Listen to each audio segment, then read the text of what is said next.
வெற்றிவேல் முருகனுக்கு அரோகரா. வீரவேல் முருகனுக்கு அரோகரா. சண்முகநாதனுக்கு அரோகரா. அன்பார்ந்த பக்த கோடிகளே, இன்று நாம் தரிசிக்கக்கூடிய திருக்கோயிலானது திருத்தணி என்று அழைக்கக்கூடிய திருத்தணிகை மலை. வாருங்கள் பார்க்கலாம்.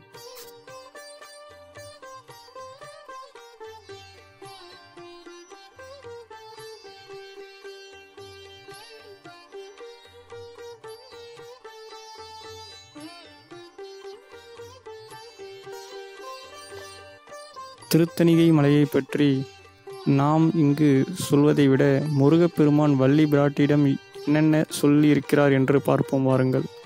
அதாவது, யார் ஒருவர் திருத்தணிகை மலையை உடம்பினால் வலம் வருகிறார்களோ, இரண்டாவதாக யார் ஒருவர் திருத்தணிகை மலை இருக்கும் இடத்தை நோக்கி வணங்குகிறார்களோ, மூன்றாவதாக யார் ஒருவர் திருத்தணிகை மலை முருகனை மனதார வேண்டுகிறார்களோ அவர்களுக்கு நிச்சயம் முருகப்பெருமான் அருள்பாலிப்பார்.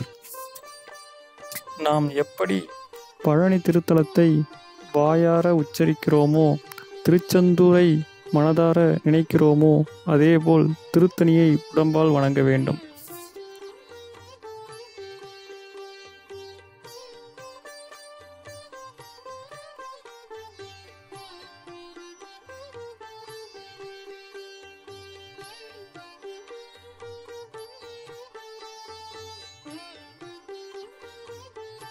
இந்திரன் தெய்வானை பிராட்டியின் திருமணத்தில், அதாவது தேவசேனாவை முருகப்பெருமானுக்கு மணம் முடித்ததின் பரிசாக தேவலோகத்திலிருந்து கொண்டு வரப்பட்ட சந்தனக்கல்லை பரிசாக வழங்குகிறார். இந்த சந்தனக்கல்லை கொண்டுதான் இன்றளவும் திருத்தணிகை மலை முருகனுக்கு சந்தன காப்பு வைக்கப்படுகிறது.